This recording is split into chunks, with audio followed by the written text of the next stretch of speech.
J'ai été transportée d'urgence à l'hôpital, inconsciente. Les médecins ont appelé mes parents, mais ils ont répondu « Nous ne pouvons pas, notre autre fille promène son chien ». Même après s'être entendu dire « Ce soir pourrait être sa dernière nuit », ils ne sont jamais venus. Une semaine plus tard, ils se sont finalement présentés, mais mon lit était vidé, dessus, il ne restait qu'une seule note. Au moment où ils l'ont lu, leur visage s'est décomposé. Je me suis réveillée dans un lit d'hôpital 7 jours après avoir été admise d'urgence, inconsciente, à la suite d'une grave réaction allergique. Une infirmière nommée Beth m'a dit que mes parents avaient été appelés à plusieurs reprises au cours de cette première nuit critique, lorsque les médecins disaient que cette nuit pourrait être ma dernière. Mais ils ont répondu qu'ils ne pouvaient pas venir parce que ma sœur Tracy promenait son Golden Retriever. Ils ne se sont jamais présentés cette semaine-là. Maintenant, ils étaient enfin arrivés. Mais mon lit était vide, à l'exception d'une seule lettre manuscrite. Au moment où ils l'ont lu, toute couleur a quitté leur visage. En grandissant dans la banlieue du Connecticut, j'ai appris très tôt que j'étais invisible. Je m'appelle Mona et je suis la fille aînée d'une famille où être responsable signifiait être oublié. J'ai 28 ans maintenant et Tracy en a 24. Le schéma a commencé le jour où elle est née prématurément, passant ses premières semaines dans une couveuse pendant que mes parents campaient à l'hôpital. Je n'avais que 4 ans et je restais chez des voisins qui avaient pitié de la petite fille dont les parents n'appelaient jamais. Quand Tracy est rentrée à la maison, tout tournait autour d'elle. Elle avait besoin d'une attention particulière, disait-il. De soins spéciaux. J'ai compris cela à 4 ans, et je le comprenais encore à 10 ans quand je préparais mes propres déjeuners pour l'école parce que maman était occupée à préparer des repas spéciaux pour Tracy. J'ai compris à 14 ans quand j'ai commencé à faire ma propre lessive parce que papa conduisait Tracy à ses leçons de piano, ses cours de danse, ses séances de tutorat dont elle n'avait pas vraiment besoin. À 16 ans, j'étais devenu un fantôme dans ma propre maison. Tracy a eu une voiture neuve le jour où elle a réussi son permis de conduire. Une berline bleue brillante avec un nœud sur le toit. J'ai pris le bus jusqu'à ce que je puisse économiser suffisamment grâce à mon emploi à temps partiel à l'épicerie pour acheter une Toyota rouillée qui tombait en panne une semaine sur 2. Personne n'a remarqué quand je la réparais moi-même dans l'allée, apprenant par moi-même grâce à des livres de la bibliothèque. Papa passait juste devant moi pour aider Tracy à choisir des housses de siège personnalisées pour sa voiture parfaite. L'université était censée être différente.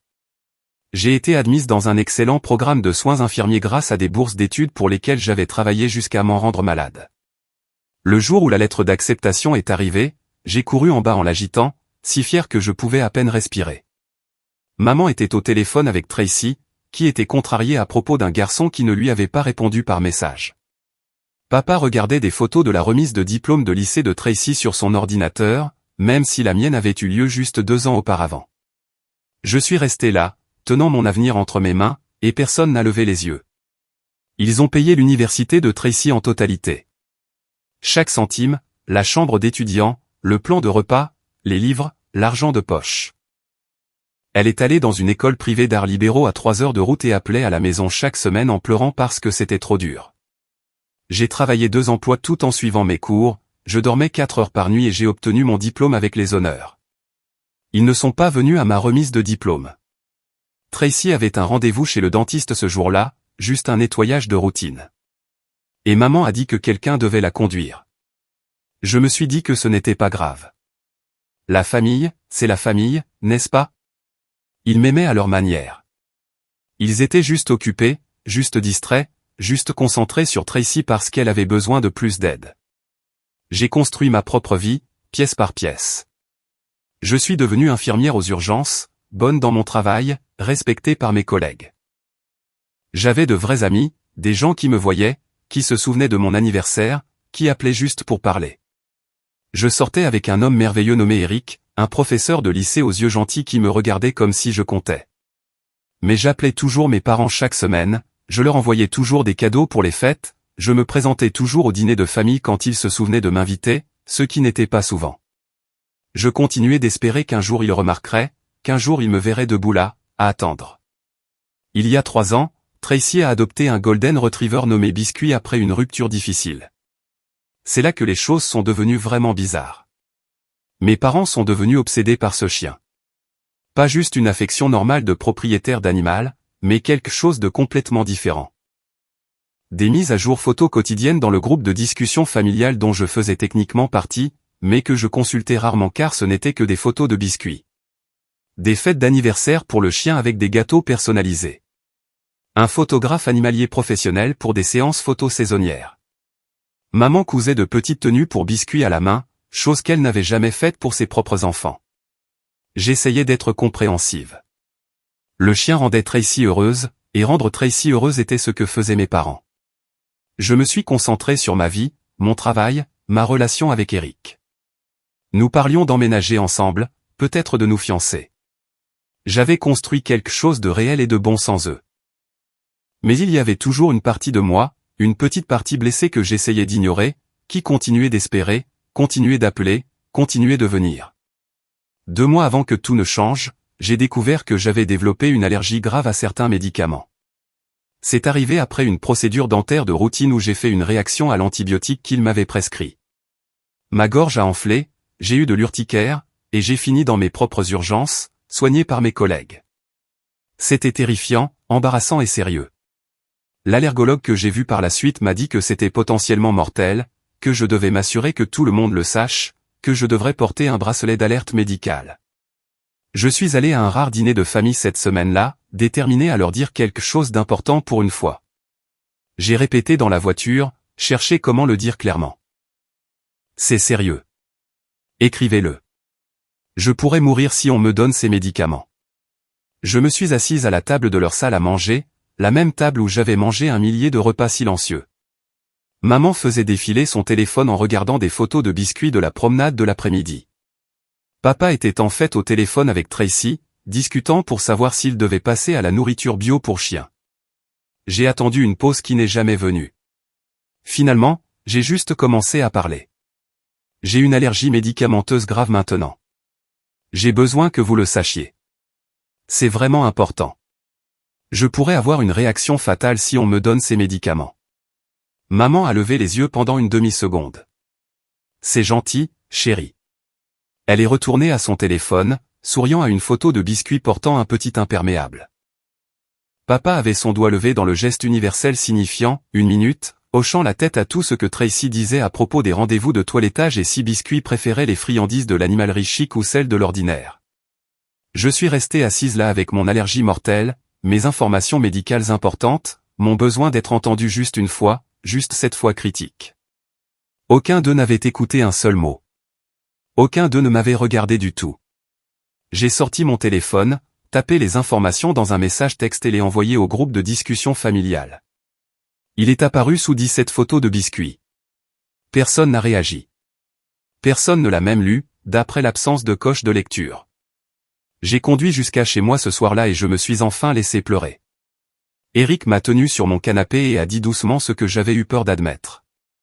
Ils ne te verront jamais, Mona. Je suis tellement désolé, mais ils ne te verront jamais. Je ne voulais pas le croire. Je me disais qu'il avait tort. C'étaient mes parents. Quand cela compterait vraiment, ils seraient là. Je n'avais aucune idée à quel point je découvrirais bientôt la vérité. La nuit qui a tout changé a commencé de manière assez ordinaire. J'avais pris un double quart de travail à l'hôpital, remplaçant un collègue dont l'enfant avait la grippe. C'était la mi-octobre, c'était occupé mais gérable, le genre de service que j'avais fait 100 fois auparavant. J'étais bonne dans mon travail, calme sous la pression. L'infirmière que les gens voulaient quand les choses devenaient critiques. Vers 20 heures, j'ai commencé à me sentir bizarre, juste un peu patraque, un peu étourdi, comme si je m'étais levé trop vite.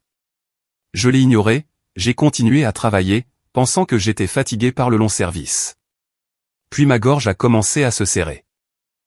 J'ai touché mon cou, senti mon pouce accélérer plus qu'il ne le devrait. J'étais en train de vérifier les signes vitaux d'un patient quand j'ai réalisé que je n'arrivais pas tout à fait à reprendre mon souffle. La pièce a légèrement basculé. Mes mains picotaient. Je me suis excusé, j'ai marché prudemment jusqu'aux toilettes du personnel, j'ai regardé dans le miroir et j'ai vu de l'urticaire se répandre sur mon cou. Oh non. J'ai attrapé mon sac à main, trouvé mon stylo d'adrénaline, mais mes mains tremblaient tellement que je l'ai laissé tomber. Je me suis penché pour le ramasser et c'est là que mes jambes ont lâché. Je me souviens avoir heurté le sol. Je me souviens avoir pensé, c'est grave.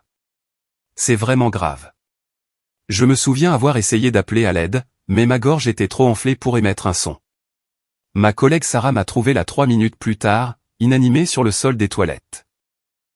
J'ai appris tout cela par la suite. Sur le moment, tout est devenu noir. Je me suis réveillé 6 jours plus tard. Mais la nuit dont je vous parle, la nuit qui m'a montré exactement qui étaient mes parents, je n'étais éveillé pour aucune partie de celle-ci. Voici ce qui s'est passé. Pendant que je luttais pour ma vie, Sarah a crié à l'aide. L'équipe de réanimation s'est précipitée. Des gens avec qui je travaillais depuis 3 ans travaillaient maintenant sur moi. Le docteur Raman, le médecin traitant, a jeté un coup d'œil et a su immédiatement.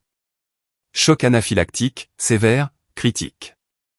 Ils m'ont mise sur un brancard, m'ont intubé, m'ont injecté de l'épinéphrine, des antihistaminiques et des stéroïdes. Ma tension artérielle était dangereusement basse. Ma saturation en oxygène chutait. Le docteur Raman m'a dit plus tard que pendant environ 20 minutes, il n'était pas sûr que je m'en sortirais. Voici ce qu'ils ont reconstitué. Cet après-midi-là, j'étais allé à la santé du personnel pour une mise à jour vaccinale de routine. Vaccin contre la grippe, rappel antitétanique, les choses standards que nous recevions tous. Mais quelqu'un a sorti le mauvais dossier. Quelqu'un m'a donné un médicament auquel j'étais mortellement allergique. Le médicament dont j'avais essayé de parler à mes parents il y a 2 mois. Le médicament qui était clairement listé dans mes informations sur les allergies dans le système, mais le mauvais dossier signifiait les mauvaises informations. Le médicament qu'ils m'ont donné était exactement celui qui pouvait me tuer. Mes collègues, ces gens incroyables avec qui j'avais travaillé, ont immédiatement commencé à essayer de contacter mes contacts d'urgence. Ils ont pris mon téléphone dans mon sac, trouvé les numéros de mes parents. L'infirmière responsable, une femme nommée Beth avec qui j'avais suivi ma formation, a passé le premier appel. Elle a composé le numéro du domicile de mes parents à 20h45. Pas de réponse. Elle a laissé un message vocal. Ici Beth, de l'hôpital. Votre fille Mona a eu une urgence médicale grave. Veuillez rappeler immédiatement. Elle a essayé le téléphone portable de ma mère. Il a sonné 4 fois. Carole, ma mère, a décroché. Allô. Sa voix semblait agacée.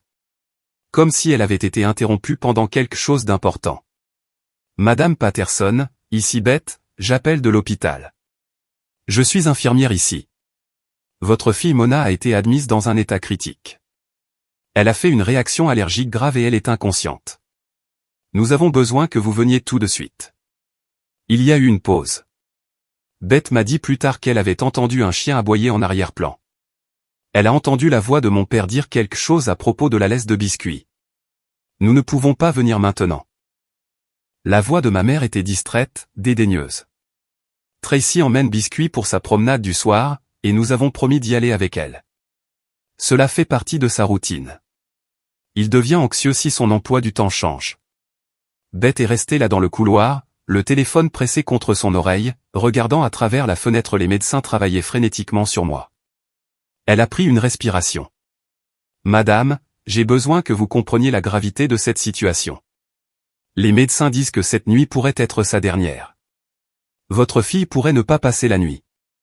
Une autre pause. Beth a dit qu'elle pouvait entendre ma mère soupirer comme si tout cela était un énorme désagrément. Eh bien, Mona est forte.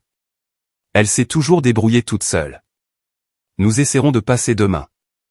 Dites-lui que nous espérons qu'elle se sentira mieux. La ligne a été coupée. Ma mère avait raccroché. Beth est restée là, fixant son téléphone avec incrédulité.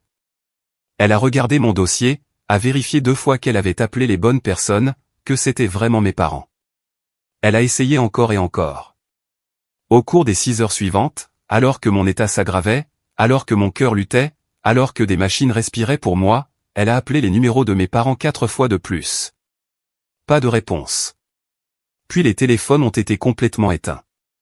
L'hôpital a essayé de joindre Eric, mais il était à une conférence d'enseignement à Chicago, en réunion avec son téléphone éteint. Ils ont joint ma meilleure amie Jenna, mais elle était à Boston pour le travail. Elle réservait déjà le premier vol de retour, mais cela prendrait des heures. Pendant toute cette nuit critique, la nuit où je risquais de mourir, j'étais entouré de machines et de personnel médical et de personnes qui m'aimaient, sauf Beth. Elle n'était pas affectée à mes soins, n'était pas censée être dans ma chambre, mais elle revenait sans cesse entre ses autres patients. Elle se glissait à l'intérieur et me tenait la main. Elle me parlait même si je ne pouvais pas entendre. Elle me disait que j'allais m'en sortir. Elle me disait que j'étais forte. À 2 heures du matin, mon rythme cardiaque a chuté dangereusement bas. Les moniteurs ont commencé à hurler. Le docteur Raman a demandé le chariot d'urgence. D'autres médecins se sont précipités. Ils se préparaient au pire, faisaient tout ce qu'ils pouvaient, mais je glissais vers la mort. Beth était sortie pour leur laisser de la place pour travailler. Elle se tenait dans le couloir, pleurant, priant, quand mon téléphone dans le tiroir de la table de chevet a vibré avec un message texte. Elle l'a saisi, pensant que peut-être mes parents répondaient enfin, étaient enfin en route. Le message venait de ma mère. Tracy veut savoir si tu peux lui envoyer le nom de ce restaurant que tu as mentionné le mois dernier. Celui avec les bonnes pâtes. Biscuit n'a pas beaucoup mangé aujourd'hui et nous sommes inquiets. Beth l'a lu 3 fois. L'horodatage indiquait 2h13 du matin. À 2h13 du matin, alors que j'étais en arrêt cardiaque, alors que mon cœur faiblissait, alors que les médecins me choquaient pour me ramener à la vie, ma mère m'envoyait un message pour une recommandation de restaurant parce que le chien n'avait pas bien mangé. Il n'y avait aucune mention de mon état, aucune reconnaissance de l'urgence. Pas de « est-ce que ça va » ou « nous arrivons » ou « nous sommes désolés ». Juste une question sur des pattes pour un chien. Beth se tenait dans ce couloir, mon téléphone dans ses mains tremblantes, les larmes coulant sur son visage. Elle m'a dit plus tard que c'était le moment où elle a su. Elle avait vu beaucoup de choses dans sa carrière d'infirmière, beaucoup de dynamiques familiales, beaucoup de relations compliquées, mais elle n'avait jamais rien vu de tel.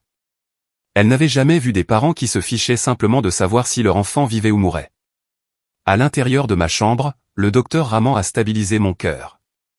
Mes signes vitaux ont commencé à s'améliorer lentement, très lentement. À 4 heures du matin, j'étais hors de danger immédiat, toujours critique, toujours inconsciente, toujours intubée et sous une douzaine de médicaments, mais vivante. Beth est revenue, m'a repris la main et a chuchoté, « Tu vas t'en sortir. Tu vas survivre à ça et ensuite tu vas décider quoi faire à propos des gens qui auraient dû être là et qui ne l'étaient pas », elle ne savait pas à quel point elle avait raison. Je ne me souviens pas des 3 jours suivants. On me dit que j'étais techniquement consciente le 2e jour, les yeux ouverts mais pas vraiment là, ne répondant pas aux questions. Mon cerveau était encore embrumé par le traumatisme, les médicaments, le manque d'oxygène que j'avais subi. Le tube respiratoire a été retiré le 3e jour, et c'est là que les choses ont commencé à redevenir nettes. La première chose que j'ai vue clairement était le visage de Beth. Elle vérifiait ma perfusion, ajustait quelque chose sur l'un de mes moniteurs. Quand elle a remarqué que mes yeux la suivaient, la voyant vraiment, elle a fait un grand sourire. « Bon retour parmi nous », a-t-elle dit doucement. J'ai essayé de parler, mais ma gorge était à vif, endommagée par l'intubation. Elle m'a apporté des éclats de glace, m'a aidé à prendre de minuscules gorgées d'eau. Mes mains tremblaient. Tout me faisait mal. Après quelques minutes, quand j'ai pu chuchoter, j'ai posé la seule question qui comptait. Est-ce qu'ils sont venus? Le sourire de Beth s'est effacé. Elle a tiré une chaise, s'est assise à côté de mon lit et m'a pris la main. Puis elle m'a tout raconté. Les 17 appels téléphoniques sur 7 jours, les messages vocaux, les messages textes de l'administration de l'hôpital, les mots de ma mère cette première nuit. Le message texte à propos du restaurant de pâtes. Elle m'a montré mon téléphone. Elle m'a montré ce message toujours là à 2h13 du matin. Je l'ai regardé pendant un long moment. Biscuit n'a pas beaucoup mangé aujourd'hui. Ma mère s'inquiétait de l'appétit du chien pendant que je mourais. Quelque chose s'est passé en moi à ce moment-là. Quelque chose s'est brisé. Ou peut-être que quelque chose a enfin guéri. Je n'ai pas pleuré. Je n'ai pas crié. J'ai juste senti cette étrange clarté froide m'envahir. Bien sûr qu'ils ne sont pas venus. Pourquoi le feraient-ils? J'avais passé 28 ans à essayer de compter pour eux, et j'avais échoué à chaque fois. C'était juste la preuve la plus dramatique de quelque chose que j'avais toujours su, mais refusé d'accepter. Ils ne m'aimaient pas. Peut-être qu'ils ne le pouvaient pas. Peut-être que quelque chose en eux était cassé. Ou quelque chose en moi était faux. Ou peut-être était-ce simplement ce fait simple que certains parents n'aiment pas tous leurs enfants de manière égale. Et j'avais tiré la courte paille. Beth a serré ma main. Je suis tellement désolé, Mona. Ne le sois pas, ai-je chuchoté. Tu es resté. Tu étais là. Au cours des 4 jours suivants, j'ai récupéré physiquement. L'urticaire s'est estompé. Ma respiration s'est normalisée. Les tremblements ont cessé. Je pouvais manger de la vraie nourriture. Je pouvais marcher jusqu'aux toilettes avec de l'aide, je pouvais m'asseoir sans avoir de vertige. Mon corps guérissait, mais autre chose se passait aussi. Je prenais des décisions. Jenna est revenue de Boston dès qu'elle a pu avoir un vol, elle a fait irruption dans ma chambre en pleurant et furieuse. Elle voulait conduire jusqu'à la maison de mes parents et leur hurler dessus. Je lui ai dit non. Eric est revenu de sa conférence, s'est assis près de mon lit, l'air dévasté d'avoir manqué le pire. Il voulait les appeler, leur dire exactement ce qu'il pensait d'eux. Je lui ai dit non. Je ne voulais pas qu'ils soient confrontés. Je ne voulais pas qu'ils aient honte au point de venir. Je voulais qu'ils aient assez de cordes pour se pendre eux-mêmes. Je voulais voir ce qu'ils feraient si j'attendais simplement. Tracy a appelé le 5e jour. J'étais assise dans mon lit en train de manger de la gelée quand mon téléphone a sonné avec son numéro. Beth était là, elle a haussé un sourcil. J'ai répondu sur haut-parleur. Et, sœurette. La voix de Tracy était joyeuse, inconsciente. Maman a mentionné que tu étais à l'hôpital ou quelque chose comme ça. Tout va bien? Bref, devine quoi? Biscuit a appris un nouveau tour. Il peut se rouler par terre et faire le mort maintenant. N'est-ce pas adorable? Nous nous sommes entraînés toute la semaine. Tu devrais le voir. Il est si intelligent. J'ai raccroché sans dire un mot. Beth m'a regardé. Elle n'en a vraiment aucune idée, n'est-ce pas? Je ne pense pas qu'aucun d'entre eux en ait, ai-je dit. Je ne pense pas qu'ils soient capables de comprendre ce qu'ils ont fait. Ce soir-là, j'ai demandé mon ordinateur portable. J'ai passé 3 heures à passer des appels téléphoniques, à envoyer des emails.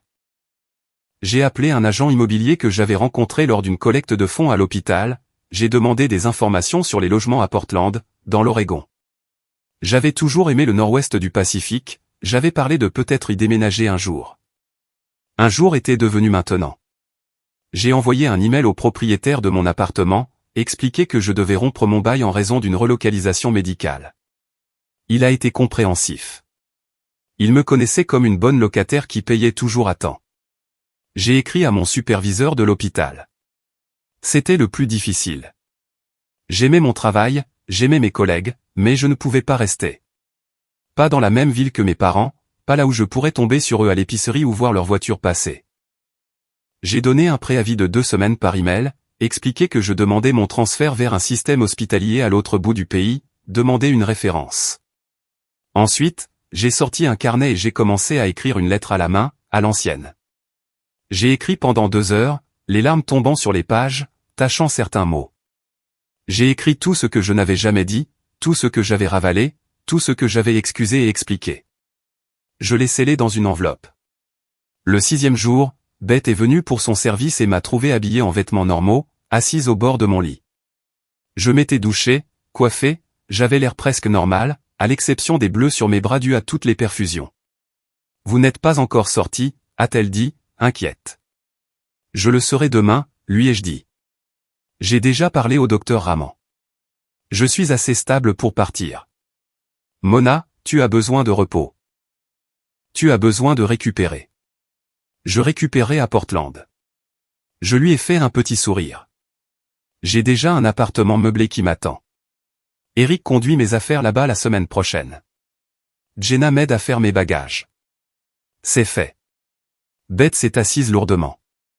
Ils ne sont toujours pas venus, n'est-ce pas? Non. Je lui ai tendu l'enveloppe. Mais ils viendront demain matin, je suppose. Tracy a rencontré une de mes camarades de l'école d'infirmière dans un café hier. La camarade a mentionné ma terrible urgence. Je suis sûr que Tracy leur a dit maintenant. Qu'est-ce que tu veux que je fasse de ça? Beth tenait l'enveloppe comme si c'était précieux. Quand ils se présenteront, donne-leur ça. Ensuite, ne leur dis rien. Ne leur dis pas où je suis allé. Ne leur dis pas si je vais bien. Ne leur donne rien. Beth a regardé l'enveloppe, m'a regardé et a hoché la tête lentement.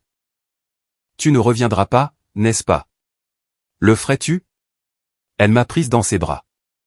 Cette femme qui m'avait tenu la main pendant la pire nuit de ma vie, qui m'avait défendu quand mes propres parents ne le faisaient pas, non, a-t-elle chuchoté. Je ne le ferai pas, cette nuit-là, je me suis allongé dans mon lit d'hôpital pour la dernière fois. Je n'ai pas beaucoup dormi. Je continuais à penser à la fille que j'avais été. Celle qui préparait ses propres déjeuners, réparait sa propre voiture, travaillait 2 emplois et appelait encore chaque semaine en espérant être vue. Cette fille était partie. Elle était morte sur le sol de cette salle de bain. Ou peut-être qu'elle était morte lentement pendant 28 ans. La femme qui partait le matin était quelqu'un de nouveau, quelqu'un qui connaissait sa valeur, quelqu'un qui avait fini d'attendre. À 7 heures du matin, j'ai rassemblé mes quelques affaires. Beth était venue tôt, n'étant pas officiellement de service, mais là quand même. Elle m'a serré dans ses bras à nouveau. « Sois heureuse », a-t-elle dit. « Construis quelque chose de beau. Je le ferai. » Je suis sorti de cet hôpital par mes propres moyens. Eric m'attendait sur le parking pour me conduire chez Jenna où je resterai jusqu'au déménagement. Je ne me suis pas retourné. À 8h30, Beth m'a envoyé un message. Ils viennent d'appeler. Ils sont en route. J'ai répondu par un seul mot. Parfait. Mes parents venaient enfin. Ils avaient une semaine de retard. Beth m'a raconté plus tard ce qui s'est passé quand ils sont arrivés. Elle a rempli tous les détails que j'avais manqués parce que j'étais déjà parti. Ils se sont présentés à 9h15 du matin, une semaine complète après mon admission. Carol et Denny ont traversé le hall de l'hôpital avec Tracy à leur côté et biscuits en laisse. Ils avaient vraiment amené le chien à l'hôpital. Beth les a vus arriver depuis le poste des infirmières, les a reconnus grâce à la photo sur mon formulaire de contact d'urgence. Elle a regardé Carol s'arrêter à la boutique de cadeaux, acheter un bouquet d'œillets bon marché, le genre qu'ils vendent aux gens qui ont oublié que c'est jour de visite. Elle a regardé Denny vérifier son téléphone, l'air ennuyé. Elle a regardé Tracy essayer d'empêcher Biscuit de renifler les autres visiteurs. Ils ont pris l'ascenseur jusqu'à mon étage, ont marché dans le couloir en discutant de leur projet pour le week-end. Carol inventait déjà des excuses. Beth a dit qu'elle pouvait les entendre à 10 mètres. Les téléphones ont été si bizarres ces derniers temps, disait Carol à Tracy. Je jure que je n'ai jamais reçu aucun de ces messages. La technologie, tu sais, si peu fiable. Ils ont atteint ma chambre. La porte était ouverte. Le lit était vide. Parfaitement fait avec des draps blancs frais. La seule chose sur le lit était une enveloppe blanche avec maman, papa et Tracy écrits sur le devant de mon écriture. Tracy l'a remarqué en premier. Elle est entrée, l'a ramassé nonchalamment tout en essayant d'empêcher Biscuit de sauter sur le lit. Oh. Elle nous a laissé un mot. C'est gentil. Elle l'a ouvert sans aucun sens de ce qui allait arriver, a sorti 3 pages manuscrites, a commencé à lire à voix haute. Sa voix affaiblit après le premier paragraphe. Carol s'est rapprochée, lisant par-dessus son épaule. Denny a pris les pages des mains tremblantes de Tracy, son visage devenant pâle en lisant. Beth se tenait dans l'encadrement de la porte, les bras croisés, regardant la couleur quitter leur visage exactement comme je l'avais imaginé. Voici ce que disait la lettre, « Chère maman, papa et Tracy, au moment où vous lirez ceci, je serai partie. Pas morte. Bien que je comprenne si ce n'est pas une préoccupation, juste partie de vos vies comme je l'ai toujours été dans vos cœurs. Je veux commencer par dire merci. Vous m'avez appris la leçon la plus précieuse de ma vie. Vous m'avez appris que je ne peux pas compter sur vous. Pas pour les urgences, pas pour le soutien, pas pour la décence humaine de base. Vous m'avez appris que la promenade du soir d'un chien est plus importante que la vie de votre fille. Vous m'avez appris que je ne compte pas et que je n'ai jamais compté. Laissez-moi vous donner quelques faits puisque je sais à quel point vous appréciez la clarté. Le 14 octobre à 20h42, j'ai été transporté d'urgence dans cet hôpital, inconsciente. J'étais en choc anaphylactique, une réaction allergique mortelle. Le personnel médical vous a appelé 17 fois au cours des 7 jours suivants. 17 fois.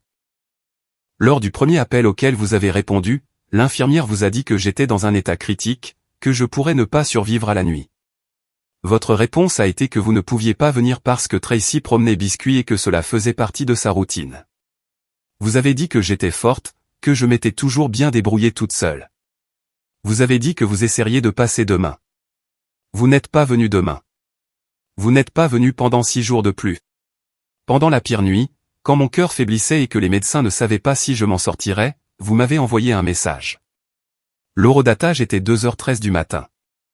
Vous vouliez connaître le nom d'un restaurant de pâtes parce que Biscuit n'avait pas beaucoup mangé ce jour-là. Laissez cela pénétrer votre esprit. À 2 heures du matin, alors que je mourais, vous vous inquiétiez de l'appétit d'un chien. Je sais ce que vous pensez en ce moment. Vous cherchez des excuses. Les appels téléphoniques n'ont pas dû passer. Vous n'aviez pas compris à quel point c'était grave. Vous étiez occupé. Vous étiez stressé. Vous seriez venu si vous aviez su. Mais voilà le truc. Vous saviez. On vous l'a dit clairement et à plusieurs reprises. Vous ne vous en souciez tout simplement pas assez pour interrompre la promenade d'un chien. Ce n'est pas nouveau. C'est ce que vous avez toujours été. C'est juste l'exemple le plus dramatique d'un schéma qui a existé toute ma vie. J'ai passé 28 ans à essayer de compter pour vous. Je me suis faite petite, je me suis rendue facile, je me suis rendue invisible pour ne pas vous accabler avec mes besoins. J'ai excusé chaque remise de diplôme manquée, chaque anniversaire oublié, chaque moment où vous avez choisi Tracy ou son chien plutôt que moi. Je me suis dit que vous m'aimiez à votre manière. Je me suis dit que la famille est la famille. Je me suis dit qu'un jour vous me verriez, mais vous ne le ferez pas. Vous ne le pouvez pas. Et j'ai fini d'attendre. Voici ce qui va se passer.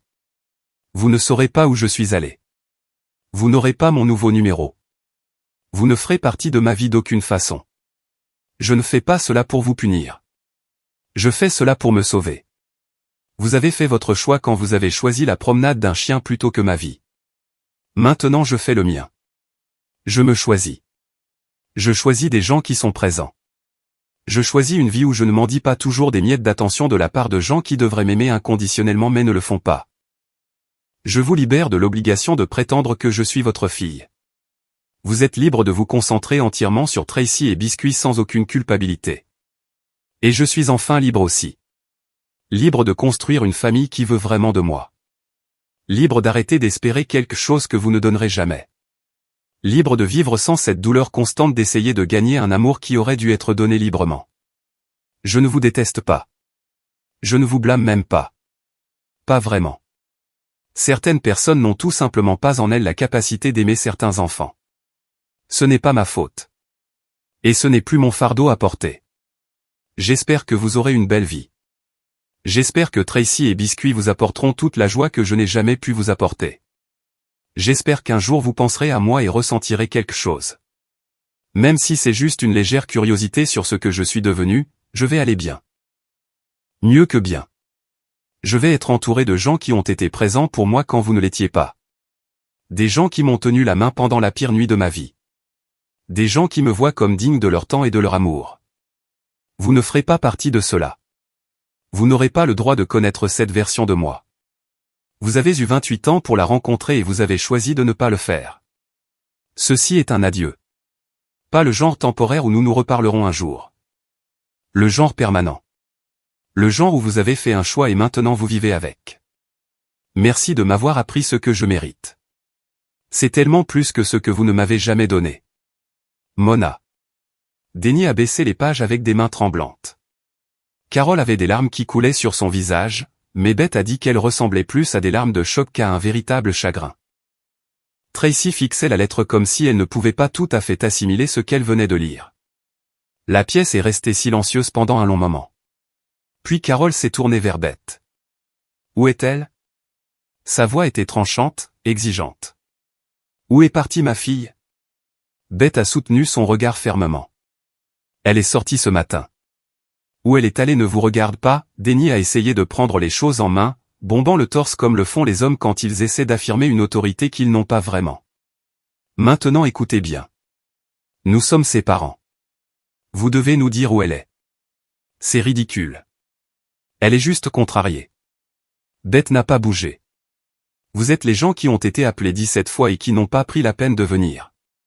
Vous êtes les gens qui ont valorisé la routine d'un chien plutôt que la vie de leur fille. Je n'ai plus rien à vous dire si ce n'est que vous devez partir. Cette chambre est nécessaire pour de vrais patients dont les familles se soucient réellement d'eux. Le visage de Carole est devenu rouge. Comment osez-vous nous parler comme ça? Nous allons vous signaler. Nous allons appeler l'administration de l'hôpital. Beth a sorti son téléphone, affiché les journaux d'appel qu'elle avait sauvegardés. Allez-y. J'ai la documentation de chaque appel passé à vos numéros, chaque message vocal laissé, chaque SMS envoyé. J'ai l'enregistrement de votre première conversation avec moi où vous avez dit, et je cite, « Mona est forte, elle s'est toujours débrouillée toute seule. » J'ai des preuves horodatées de tout. S'il vous plaît, signalez-moi. J'adorerais avoir cette conversation avec mes superviseurs. Le silence qui a suivi était lourd. Tracy a commencé à pleurer, de vraies larmes cette fois. Je ne savais pas, répétait-elle. Je ne savais pas que c'était aussi grave. Tu en savais assez, a dit Beth doucement. Tu l'as appelé le 5e jour pour parler des tours de ton chien. Elle t'a raccroché au nez et tu n'as pas rappelé. Tu ne t'es pas demandé pourquoi.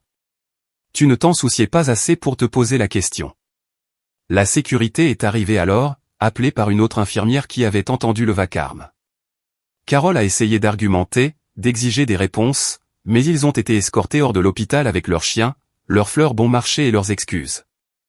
Ils ont essayé de m'appeler immédiatement. Mon numéro était déconnecté. Ils ont conduit jusqu'à mon appartement. Le propriétaire, béni soit-il, leur a dit que j'avais rompu mon bail et déménagé hors de l'État. Et non, ils ne savaient pas où. Ils ont essayé d'appeler Eric. Il a regardé l'identifiant de l'appelant et a bloqué le numéro sans répondre. Ils ont conduit jusqu'à sa maison. Il a ouvert la porte, les a regardés et a dit, « Vous avez du culot de vous présenter ici. » Puis il a fermé la porte à leur nez. Ils ont essayé Jenna. Elle a répondu à la 3e sonnerie. Avant qu'il ne puisse parler, elle a dit, « Mona m'a demandé de ne pas vous parler. Je respecte ses souhaits. Oubliez ce numéro. » Elle a raccroché. Au cours des 3 jours suivants, ils ont tout essayé. Ils ont appelé mon travail, mais j'avais déjà démissionné. Ils ont appelé de vieux amis dont ils avaient gardé les numéros d'une manière ou d'une autre, mais personne ne voulait leur parler. Ils ont essayé les réseaux sociaux, mais je les avais bloqués sur tout et supprimé mes comptes de toute façon. Tracy a finalement craqué et a avoué à Carole et Denny que peut-être, juste peut-être, ils m'avaient maltraité pendant des années, que peut-être ce n'était pas juste à propos d'une nuit, que peut-être j'avais tout à fait le droit de partir. Carole ne voulait pas l'entendre. Elle continuait d'insister sur le fait que c'était une réaction excessive, que j'étais dramatique, que les familles se pardonnent. Denny était d'accord, mais Beth a dit qu'il y avait quelque chose de creux dans sa voix, comme s'il essayait de se convaincre lui-même. Puis, 3 jours après avoir trouvé la lettre, un colis est arrivé chez eux. À l'intérieur se trouvait une boîte pleine d'articles qu'il m'avait envoyés au fil des ans. Une écharpe de Noël d'il y a 5 ans, encore dans son emballage d'origine. Une carte cadeau pour un restaurant que je n'avais jamais utilisé car c'était pour un steakhouse et je ne mangeais pas de viande rouge. Chose qu'ils auraient su s'ils avaient jamais prêté attention. Un livre sur le dressage de chiens qu'ils m'avaient envoyé par erreur, destiné à Tracy. Des cartes d'anniversaire qu'ils avaient signées mais clairement jamais pensées, pleines de messages génériques comme « Espérons que ta journée soit spéciale ». Chaque cadeau qu'ils m'avaient jamais donné retourné. Tous encore en parfait état parce que je les avais gardés en espérant qu'ils signifieraient quelque chose un jour. Espérant que l'intention commencerait à compter. Au fond de la boîte se trouvait une clé USB et un post-it. La note disait, au cas où vous vous demanderiez si vous l'avez imaginé, ce n'est pas le cas. C'est vraiment arrivé et mon départ aussi. Ils ont branché la clé USB dans l'ordinateur de Denny avec des mains tremblantes. Ce qu'ils ont trouvé les a brisés d'une manière que ma lettre n'avait pas tout à fait réussi à faire. Les images de sécurité de l'hôpital de la nuit où j'ai été amené. Horodatées, datées, indéniables. Le journal des appels du poste des infirmières montrant chaque appel unique à leur numéro. La durée, si l'appel avait été répondu ou non. Les enregistrements vocaux des messages laissés. La politique de l'hôpital pour les urgences médicales. Les infirmières expliquant encore et encore que j'étais dans un état critique, qu'il devait venir, que cette nuit pourrait être ma dernière. Puis il y avait la capture d'écran du message texte. Celui sur le restaurant de pâtes. Horodaté à 2h13 du matin le 15 octobre. Juste en dessous, une autre capture d'écran montrant mon dossier médical à ce moment exact. Rythme cardiaque à 42, tension artérielle à 70/40, équipe de réanimation activée. Il m'avait envoyé un message sur la nourriture pour chiens pendant que j'étais en arrêt cardiaque. Les images vidéo leur montraient la vérité qu'ils ne pouvaient nier. Les appels étaient passés. Les messages vocaux avaient été laissés. Ils avaient su. Ils avaient choisi de ne pas venir. Carole a regardé les vidéos 3 fois, puis s'est levée et a vomi dans la salle de bain. Denny est resté figé sur sa chaise, les larmes coulant sur son visage. Tracy s'est enfermée dans sa chambre et n'est pas sortie pendant des heures. Il n'y avait aucune excuse à cela, aucune explication possible. Je leur avais donné la preuve de leur propre cruauté, documentée, horodatée et indéniable. Ils avaient choisi un chien plutôt que leur fille, et maintenant ils devaient vivre avec ce que cela faisait d'eux. 6 mois ont passé. J'ai appris ce qui leur était arrivé grâce à Beth qui est restée en contact avec moi. Elle est devenue l'une de mes amies les plus proches. En fait, nous nous envoyions des messages presque tous les jours. Appels vidéo le week-end. Elle a été la première personne de mon ancienne vie à me rendre visite à Portland. Mes parents ont sombré. Carole est devenue obsédée par l'idée de me retrouver. Elle a engagé un détective privé qui a pris son argent et n'a rien trouvé parce que j'avais été intelligente pour couvrir mes traces. Nouveau numéro de téléphone, nouvelle adresse non répertoriée publiquement. Nouvel emploi dans un système hospitalier sous des identifiants légèrement différents. Ma licence d'infirmière transférée dans l'Oregon sans adresse de réexpédition. Elle passait des heures sur les réseaux sociaux à créer de faux comptes pour essayer de me trouver, ne réalisant pas que j'avais tout supprimé. Elle conduisait aux endroits où j'avais l'habitude d'aller, mon café préféré, la bibliothèque où j'avais étudié, le parc où j'avais l'habitude de courir, comme si j'allais juste être là à attendre. Denny a cessé d'aller travailler régulièrement. Il était comptable dans une entreprise de taille moyenne, avait été fiable pendant 20 ans. Soudain, il se faisait porter pâle, arrivait en retard, faisait des erreurs sur des comptes clients importants. Son patron l'a mis à l'essai.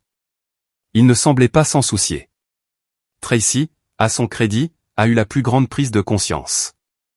Elle a commencé à voir un thérapeute, a commencé à déballer toutes les façons dont elle avait été complice de mes mauvais traitements. Elle avait accepté le favoritisme comme son dû. N'avait jamais remis en question pourquoi elle avait tout alors que je n'avais rien. Elle avait été tellement enveloppée dans son propre monde, ses propres problèmes qui semblaient si grands à l'époque mais n'étaient en réalité que des choses normales de la vie, qu'elle n'avait jamais remarqué que sa sœur se noyait. Elle a essayé de faire amende honorable de la seule manière qu'elle pouvait. Elle a commencé à faire du bénévolat dans un centre de crise, aidant les familles à gérer les urgences médicales. Elle a fait des dons à des fonds de bourse d'études en soins infirmiers en mon nom. Elle m'écrivait des lettres qu'elle ne pouvait pas envoyer parce qu'elle n'avait pas mon adresse. Elle les gardait dans une boîte dans son placard. Mais les véritables conséquences sont venues de la communauté. Beth avait raconté à quelques personnes ce qui s'était passé. Juste à ses amis proches, d'autres infirmières, des gens qui m'avaient connu. La nouvelle s'est répandue comme elle le fait dans une ville moyenne du Connecticut. L'histoire est sortie. Les parents qui ont choisi la promenade d'un chien plutôt que leur fille mourante. Carole et Denny sont devenus des parias. Les amis ont cessé d'appeler. Les invitations aux fêtes se sont taries. Les gens qui les connaissaient depuis des années traversaient la rue pour les éviter. À l'épicerie, d'anciens voisins les voyaient et faisaient demi-tour avec leur caddie, prétendant ne pas les avoir vus. La sœur de Carole, Linda, ma tante, que j'avais toujours aimée mais rarement vue, les a confrontés lors d'une réunion de famille. Elle leur a dit qu'elle avait toujours su qu'ils me traitaient terriblement, mais qu'elle n'avait jamais imaginé que c'était aussi grave. Elle a dit qu'elle avait honte d'être apparentée à eux. La moitié de la famille a cessé de parler à Carole et Denny après cela. Leur église, dont ils étaient membres depuis 15 ans, leur a demandé de ne plus venir au service. Pas officiellement. Le pasteur était trop poli pour cela. Mais il a eu une conversation discrète avec eux sur le fait que leur présence causait de la détresse aux autres membres. Comment les gens avaient du mal à se concentrer sur le culte quand ils étaient assis 2 bancs plus loin de parents qui avaient laissé leur fille presque mourir seule. Les conséquences sociales ont été brutales. Mais Beth a dit que rien de ce qu'ils ont affronté ne s'approchait de ce qu'ils m'avaient fait. Biscuit, ironiquement, est devenu une source de ressentiment. Chaque fois que Denny regardait le chien, on lui rappelait le choix qu'il avait fait. Il a commencé à éviter Biscuit, ne le caressait plus, quittait la pièce quand Tracy jouait avec lui. Le chien qui avait été plus important que sa fille représentait maintenant sa plus grande honte. Carole a trouvé mon journal d'enfance en nettoyant le grenier. Elle cherchait quelque chose. N'importe quoi qui pourrait lui donner un indice sur l'endroit où j'étais allé. Au lieu de cela, elle a trouvé la vérité sur qui j'avais été. Elle s'est assise dans ce grenier poussiéreux en lisant des entrées de quand j'avais 12 ans. À propos du sentiment d'être invisible. À propos de se demander ce qui n'allait pas chez moi. Que mes parents ne m'aimaient pas comme ils aimaient Tracy. À propos d'essayer si fort d'être sage, d'être facile. D'être digne. Une entrée la arrêtait nette.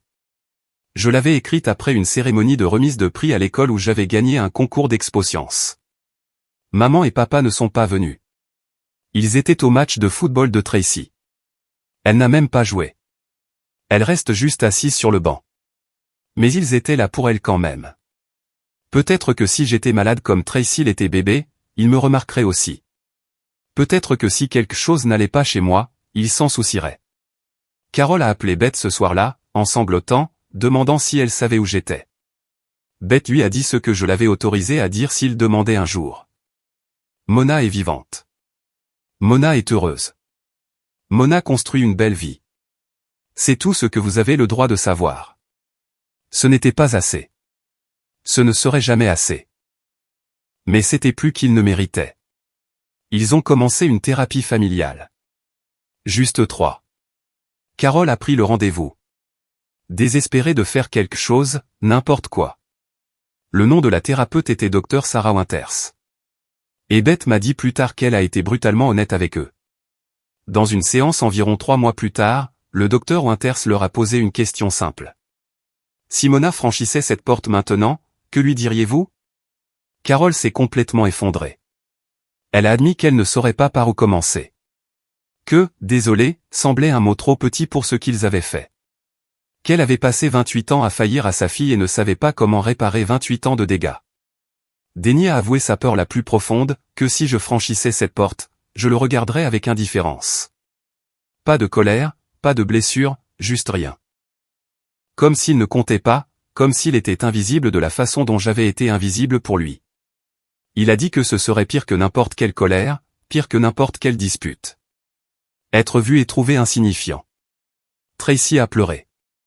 Elle a dit qu'elle avait volé mon enfance sans même s'en rendre compte. Qu'elle avait été si gâtée, si choyée, qu'elle n'avait jamais remis en question pourquoi elle avait tout et moi rien, qu'elle m'avait appelé pour parler de tour de chien pendant que j'étais à l'hôpital, et le fait qu'elle puisse être aussi inconsciente la rendait malade. La thérapeute a écouté tout cela. Puis elle a dit quelque chose qui a tout changé. Mona m'a appelé il y a 3 semaines. Elle a demandé si vous assistiez aux séances. Elle vérifie vos progrès. Le choc dans cette pièce a dû être profond. Je les surveillais toujours une étape en avance, toujours en contrôle du récit. Le docteur Winters a continué, elle veut savoir si vous êtes capable de changer. Pas pour elle. Elle a fait la paix avec le fait que vous ne ferez plus jamais partie de sa vie, mais elle vérifie si vous devenez le genre de personnes qui ne feront pas ça à quelqu'un d'autre. Cela les a frappés plus fort que tout. Je ne vérifiais pas s'ils pouvaient être mes parents. Je vérifiais s'ils pouvaient être de meilleurs humains. Ils se sont engagés dans la thérapie après cela. Vraiment engagés. Ils ont commencé à faire le travail dur et douloureux d'examiner qui ils étaient et pourquoi ils avaient échoué si complètement. Cela n'a rien effacé. Cela ne leur a pas valu le pardon, mais c'était quelque chose. Pendant ce temps, à l'autre bout du pays, je m'épanouissais. J'aimais Portland. J'aimais mon nouveau travail dans un hôpital universitaire où j'étais respecté et valorisé. J'aimais mon appartement dans un quartier plein de cafés et de librairies. J'aimais les amis que je me faisais. Des gens qui n'avaient aucun lien avec mon passé. Qui me connaissaient comme Mona l'infirmière compétente. Mona la bonne amie. Mona la femme qui souriait facilement et riait souvent. Eric avait déménagé avec moi. Nous avions pris un appartement ensemble. Et c'était tout ce que j'avais espéré. Rentrer à la maison auprès de quelqu'un qui voulait vraiment me voir. Avoir quelqu'un qui demande comment s'est passée ma journée et écoute vraiment. Construire une vie avec un partenaire qui est présent. Beth a visité 2 fois. Jenna est venue pour un long week-end. J'ai organisé Thanksgiving chez moi avec une collection d'amis qui étaient devenus une famille. Nous avons fait le tour de la table en disant ce pourquoi nous étions reconnaissants.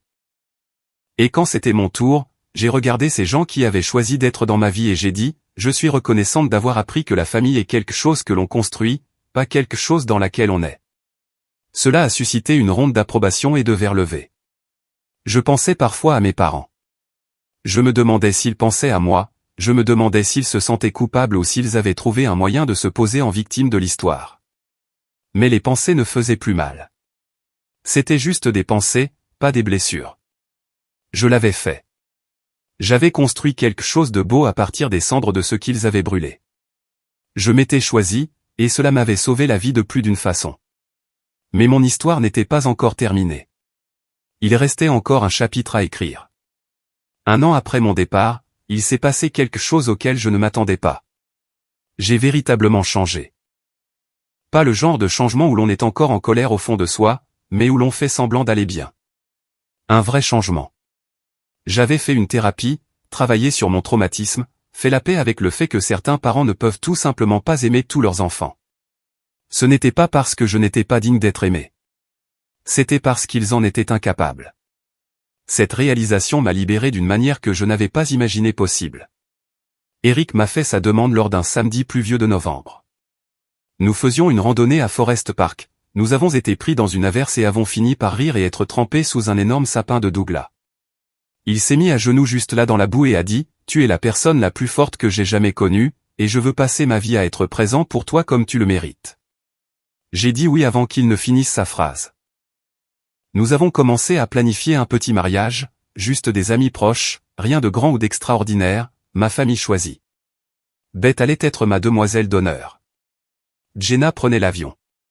Mes collègues organisaient une fête pour moi. C'était parfait. J'avais construit cette belle vie et mes parents n'en faisaient pas partie. C'était bien ainsi. C'était comme cela que ça devait être. Puis le mois d'octobre est revenu. J'étais de retour dans le Connecticut pour une conférence sur les soins infirmiers. Ma première fois dans l'État depuis mon départ. Je n'avais dit à personne que je venais. Je n'en voyais pas l'utilité. La conférence se tenait dans un hôtel à Hartford, à environ 40 minutes de là où vivaient mes parents. Je me suis dit qu'il n'y avait aucune chance que je tombe sur eux. Le Connecticut est petit, mais pas à ce point. Le deuxième jour, je me suis porté volontaire pour une foire de santé communautaire que la conférence parrainait. Je tenais un stand sur la sécurité des médicaments, parlant aux gens de l'importance de maintenir des listes d'allergies précises. L'ironie ne m'a pas échappé. J'étais en train d'expliquer à un homme âgé comment utiliser une application de suivi des médicaments quand j'ai senti quelqu'un me fixer. Vous connaissez cette sensation quand les poils de votre nuque se hérissent et que vous savez juste? Je me suis retourné et il y avait ma mère. Elle se tenait à environ 3 mètres, figée, tenant un dépliant d'informations qu'elle avait clairement attrapé sans réfléchir. Elle semblait plus vieille, plus mince. Il y avait des rides autour de ses yeux dont je ne me souvenais pas. Nos regards se sont croisés. J'ai regardé son visage passer par une douzaine d'émotions en quelques secondes. Choc, joie, peur, culpabilité, espoir. Je n'ai rien ressenti. Juste une certitude calme et tranquille que j'allais bien, que la voix ne me brisait pas. « Mona » a-t-elle chuchoté. J'ai hoché la tête. Carole. L'utilisation de son prénom l'a fait tressaillir. J'ai vu que ça l'avait touché. La distance, la formalité. Je ne l'appelais pas maman. Pouvons-nous parler? Sa voix tremblait. S'il te plaît, juste 5 minutes. J'aurais dû dire non. J'avais tout à fait le droit de dire non. Mais j'étais curieuse. J'avais fait le travail, guéri les blessures. Je pouvais gérer 5 minutes. Il y a un café juste à côté, ai-je dit. 5 minutes. Nous avons marché en silence. Elle essayait sans cesse de me regarder sans que ce soit évident, comme si elle cataloguait toutes les façons dont j'avais changé. J'avais coupé mes cheveux courts, je portais des vêtements différents, je me tenais différemment avec une confiance que je n'avais jamais eue auparavant. Nous nous sommes assises avec des cafés que ni l'une ni l'autre ne boirait. Elle ne savait pas par où commencer. J'ai attendu. Tu as l'air bien, a-t-elle finalement dit. En bonne santé, heureuse. Je le suis. Je t'ai cherché. Nous t'avons tous cherché. Le détective privé n'a rien trouvé. Tu as juste disparu. C'était l'idée. Elle a tressailli à nouveau. Mona, je suis tellement désolé. Nous sommes tellement désolés. Ce que nous avons fait était impardonnable. Oui, ça l'était. La franchise l'a surprise. Je pense qu'elle s'attendait à ce que je m'adoucisse pour la rassurer. L'ancienne Mona l'aurait fait. La nouvelle Mona énonçait juste des faits. Nous avons suivi une thérapie, a-t-elle dit rapidement. Nous tous.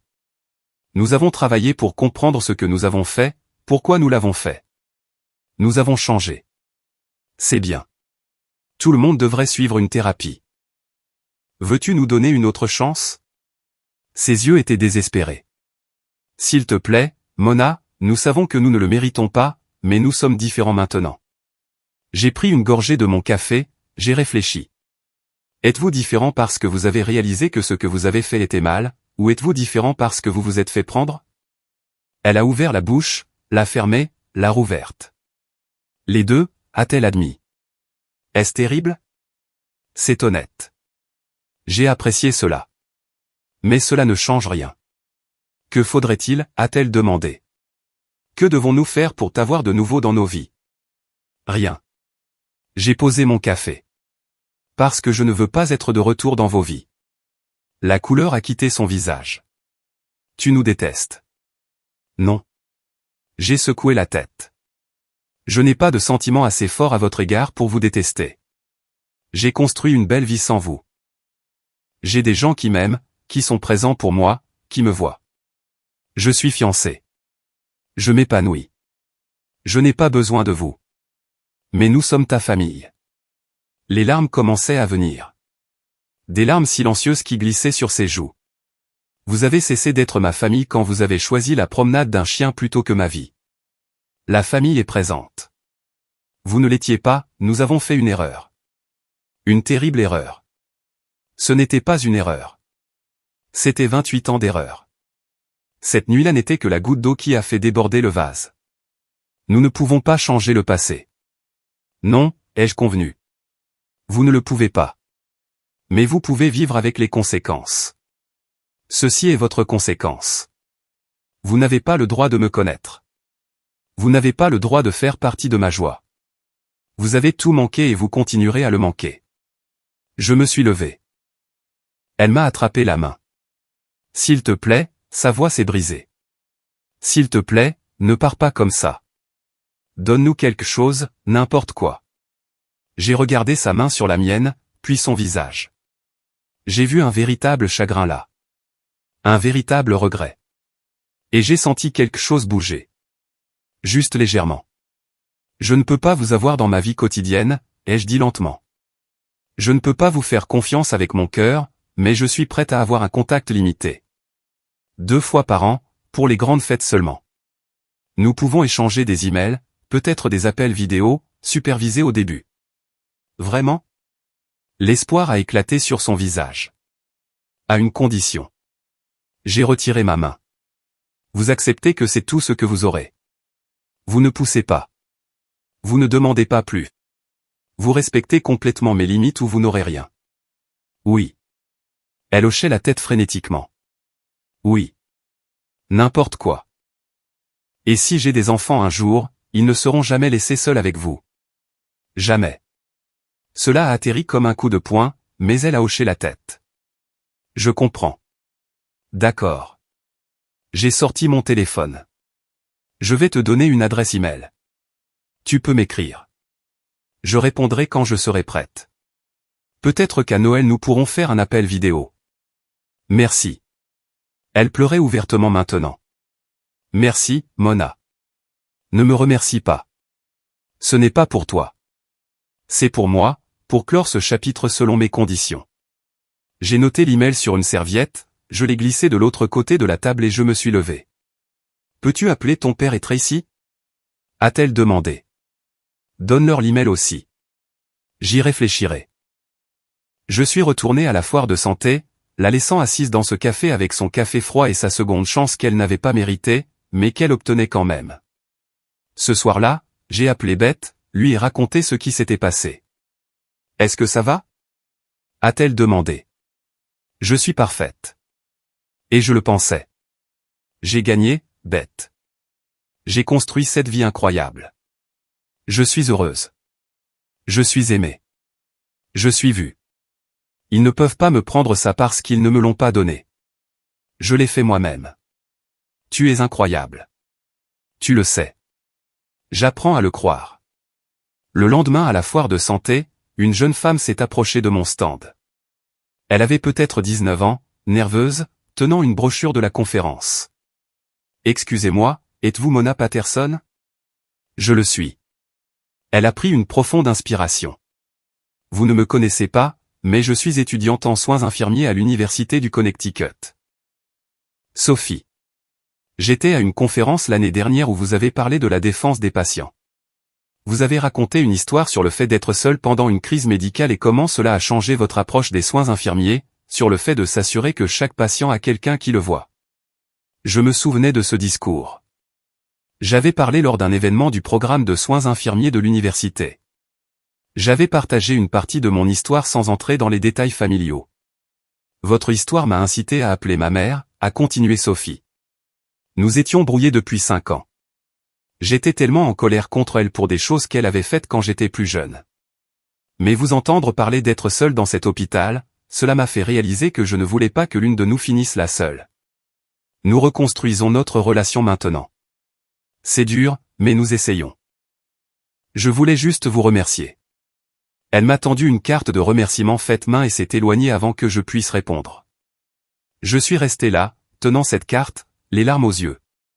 Ma mère était toujours assise à une table près du stand, étant restée pour me regarder travailler de loin. Elle avait vu toute l'interaction. Quand j'ai regardé vers elle, nos yeux se sont croisés. Elle pleurait aussi, parce qu'elle comprenait enfin. Sa fille n'avait pas seulement survécu à ce qu'il lui avait fait. J'avais transformé ma douleur en but. J'avais pris la pire nuit de ma vie et l'avais utilisée pour aider les autres, pour parler de défense des droits, pour m'assurer que d'autres personnes ne finissent pas seules comme je l'avais été. Il ne m'avait pas brisé. Ils m'avaient libéré pour devenir quelqu'un d'extraordinaire. Et ils avaient tout manqué. Chaque moment de ma croissance, de ma force, de ma transformation, ils avaient renoncé au privilège de me regarder devenir qui j'étais toujours censé être. C'était leur véritable punition, pas mon absence. La connaissance de qui j'étais devenu sans eux. 2 ans après cette conversation au café, je me tenais dans la chambre d'enfant de ma maison de Portland, peignant les murs d'un jaune doux. Eric assemblait un berceau, jurant doucement contre les instructions incompréhensibles. J'ai ri de sa frustration, posé ma main sur mon ventre très rond et senti notre fille donner des coups de pied. Nous avions décidé de l'appeler Grace. Le contact limité avec mes parents avait continué exactement comme je l'avais décrit. Échange de mai à Noël et à mon anniversaire. Appel vidéo bref et poli qui ne dépassait jamais 30 minutes. Il respectait complètement mes limites parce qu'il savait qu'une seule violation signifiait perdre même cette petite fenêtre sur ma vie.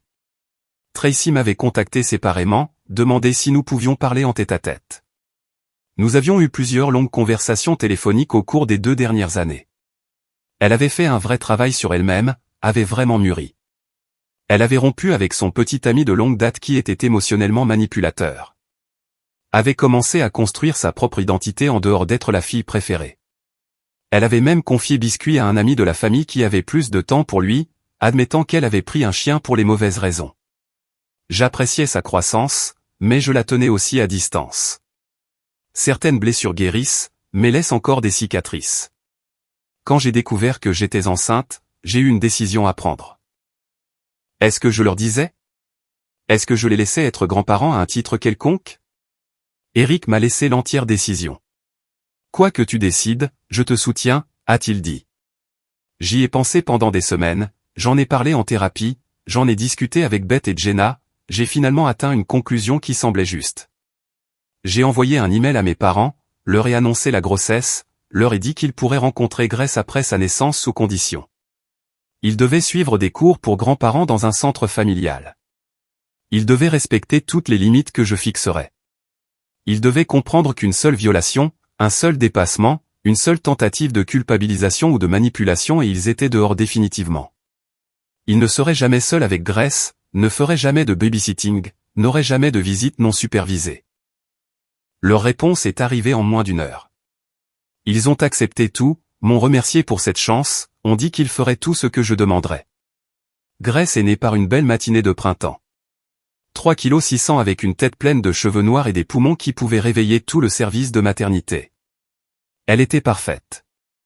Eric et moi avons passé les 2 premiers jours à créer des liens avec elle, juste nous 3. Beth a pris l'avion et a rencontré sa filleule. Jenna est venue avec des cadeaux et des larmes de joie. Ma famille choisie a rempli cette chambre d'hôpital d'amour et de rire. Le 3e jour, j'ai envoyé à mes parents l'adresse de l'hôpital et 1 heure de visite. 1 heure. C'est tout ce qu'ils ont eu. Ils se sont présentés exactement à l'heure. Carol, Denny et Tracy. Ils ont apporté des fleurs, un animal en peluche, une couverture de bébé faite main sur laquelle Carol avait clairement passé des heures. Ils étaient nerveux. Je n'avais jamais vu mon père nerveux auparavant. Eric se tenait à côté du lit d'hôpital, protecteur, les surveillant attentivement. Je tenais Grace dans mes bras. « Voici Grace », ai-je dit. « Elle est magnifique », a chuchoté Carol. « Elle ressemble à ce que tu étais bébé. » L'ironie du fait qu'elle se souvienne de ce à quoi je ressemblais bébé ne m'a pas échappé. J'ai laissé Carol la tenir pendant 5 minutes. J'ai regardé ma mère bercer ma fille avec des larmes coulant sur son visage. « Puis-je lui dire quelque chose ?» a demandé Carol doucement. J'ai hoché la tête. « Grace, ma douce fille », a dit Carol au bébé qui ne pouvait pas encore comprendre les mots. « Ta maman est la personne la plus forte et la plus courageuse que j'ai jamais connue. Je l'ai déçue d'une manière que je regretterai pour le reste de ma vie. Mais elle est devenue extraordinaire quand même. Tu es tellement chanceuse de l'avoir. » Denny a tenu Grace ensuite, ses mains tremblantes. Il n'a rien dit, a juste regardé sa petite fille et a pleuré. Tracy était la dernière. Elle s'est assise sur la chaise à côté de mon lit, a tenu Grace avec une aisance exercée et a souri. Elle est parfaite, Mona. Tu vas être une maman incroyable. Je le sais déjà, ai-je dit. Parce que je sais exactement ce qu'il ne faut pas faire. Tracy a grimacé mais a hoché la tête. Juste. Ils sont partis après 58 minutes, m'ont serré dans leurs bras avec précaution, m'ont remercié encore et sont sortis de cette chambre d'hôpital en sachant qu'ils avaient reçu plus qu'ils ne méritaient. Eric a fermé la porte derrière eux, est revenu vers le lit et a embrassé mon front. « Tu vas bien ? » ?»« Je suis parfaite. » Et je l'étais. J'avais gagné. Pas en les laissant revenir. Pas en leur pardonnant dans un grand geste. J'avais gagné en construisant une vie si pleine d'amour que leur absence ne laissait pas de vide. J'avais gagné en devenant une mère qui ne ferait jamais, jamais sentir à son enfant qu'il est invisible. J'avais gagné en me choisissant et en choisissant tous ceux qui m'avaient choisi en retour. Les mois suivants ont été un beau chaos de nuits sans sommeil et de minuscules étapes. Le premier sourire de Grace, son premier rire, la façon dont elle se calmait quand Eric lui chantait avec sa terrible voix fausse. Le village d'amis qui apportait des repas et aidait avec la lessive et la tenait pour que je puisse me doucher. Mes parents ont gardé leurs limites. Ils ont envoyé des cadeaux attentionnés, pas excessifs. Ils demandaient la permission avant de visiter. Ils sont venus à Portland 2 fois cette première année, sont restés à l'hôtel, ont visité pendant des fenêtres supervisées de 2 heures et sont partis sans se plaindre. Je les ai regardés avec grâce, regardé à quel point ils étaient doux, à quel point ils étaient attentifs. J'ai vu ce qu'ils auraient pu être avec moi et ne l'étaient pas. Cela ne faisait plus mal. C'était juste ainsi. Une nuit, alors que Grace avait 8 mois, je la berçais pour l'endormir dans la chambre d'enfant. La fenêtre était ouverte, laissant entrer l'air frais du soir de Portland. Elle luttait contre le sommeil, faisant de petits bruits de babillage, attrapant mes cheveux. J'ai commencé à lui raconter une histoire. Pas un conte de fées, une histoire vraie. Un jour, quand tu seras plus grande, ai-je dit doucement, je te raconterai la nuit où j'ai failli mourir. À propos des gens qui étaient présents et des gens qui ne l'étaient pas. Comment j'ai appris que la famille n'est pas seulement le sang. La famille, c'est ceux qui sont présents. Souviens-toi de ça, mon petit amour. La famille, c'est ceux qui sont présents. Grace a bâillé, ses yeux se fermant enfin. Je suis resté assise là à la tenir, regardant les photos sur le mur de la chambre. Moi et Eric le jour de notre mariage. Beth et Jenna comme mes demoiselles d'honneur. Mes collègues de l'hôpital à ma fête prénatale. Ma famille choisie, les gens qui avaient construit cette vie avec moi. Il y avait une photo de mes parents tenant Grace cachée dans un coin. Pas en évidence, juste là, un rappel que les gens peuvent changer, même s'il est trop tard pour réparer ce qu'ils ont brisé. Mon téléphone a vibré avec un message de ma mère. Juste un message simple. Merci pour aujourd'hui. Je respecte tes limites. Je t'aime. Je l'ai regardé pendant un long moment. Je n'ai pas répondu tout de suite. Je pourrais répondre demain. Peut-être pas. Je déciderai quand je serai prête. des progrès, pas la perfection. J'ai embrassé le front de Grace, l'ai couché dans son berceau et suis entré dans le salon où Eric lisait. Il a levé les yeux, a souri, a tendu la main. Je l'ai prise, me suis blotti contre lui sur le canapé. C'est ça, ai-je pensé. C'est ce pourquoi je me suis battu. Cette paix, cet amour, cette vie que j'ai construite à partir de rien. J'avais appris la leçon la plus difficile que l'on puisse apprendre. Que d'aimer des gens qui ne peuvent pas vous aimer en retour vous épuisera jusqu'à la moelle. Que partir n'est pas abandonner. Parfois, c'est la chose la plus courageuse que l'on puisse faire. Que la famille dans laquelle on est ne doit pas forcément être notre seule famille. J'avais appris que le fait d'être présent est le strict minimum, pas un grand geste. Qu'on ne peut pas attendre que les gens voient notre valeur. Il faut la voir soi-même et s'éloigner de quiconque ne la voit pas. Plus important encore, j'avais appris que l'on peut survivre à la pire nuit de sa vie et construire quelque chose de beau à partir de cela. On peut prendre sa douleur et la transformer en but. On peut être seul et trouver une famille. On peut être brisé et guérir plus fort. Le moment où j'ai quitté cet hôpital avec ma lettre, j'ai choisi la vie. Ma vie selon mes conditions avec des gens qui ont gagné le privilège d'en faire partie. Et c'était plus beau que je ne l'avais jamais imaginé possible. Pas parce que mes parents ont changé, bien qu'ils aient essayé, mais parce que je l'ai fait. Je suis passé d'une fille désespérée pour des miettes d'affection à une femme qui connaît sa valeur. De quelqu'un qui se faisait petite à quelqu'un qui prend de la place, d'une fille suppliant d'être vue à une mère qui voit son enfant complètement. J'ai gagné. Pas par la vengeance, pas par la colère, mais par l'acte simple et radical de me choisir. Et chaque jour, je me réveille dans ma maison jaune à Portland avec mon mari, ma fille et ma famille choisie. Et je sais que j'ai fait le bon choix. C'est la leçon que j'enseignerai à Grace. C'est la sagesse que j'ai gagnée de la pire nuit de ma vie. Vous méritez des gens qui sont présents. Et s'ils ne le sont pas, vous êtes assez fort pour construire votre propre famille à partir des gens qui le sont. J'ai survécu. Je me suis épanoui. J'ai gagné. Et c'est la meilleure fin que j'aurais pu écrire. Maintenant, je veux avoir de vos nouvelles.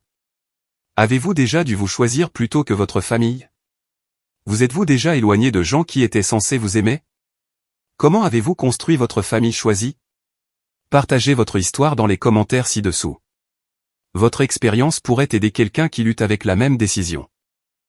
Si cette histoire a résonné en vous, veuillez appuyer sur le bouton j'aime et abonnez-vous pour entendre plus d'histoires sur la résilience, la guérison et le choix de soi.